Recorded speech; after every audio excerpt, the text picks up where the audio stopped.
තමන් විසින් කරන පාපයන් කෙනොයි තමන් කිලිටිවන්නේ.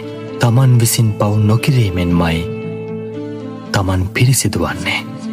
පිරිසිදුවීමත් අපිරිසිදුවීමත් කියන්නේ පෞද්ගලික දෙයක්. කෙනෙකුට තවත් කෙනෙක් පිරිසිදු කරන්න බැහැ. සියලු සංස්කාරයන් සංකතයි. හට ගැනීම නැතිවීම වෙනස්වෙමින් පැවතීම යන ලක්ෂණ තුනකින් යුක්තයි. ඒ නිසා සංස්කාරයන් ගැන කලකිරෙන්නමයි වටින්නේ. චතුරාර්ය සත්‍ය අවබෝධ නොකළ නිසා ඉපදෙමින් මැරෙමින් සංසාරයේ යන මේ සියලු සත්වයෝ දුකින් දුකටම පත්වෙනවා.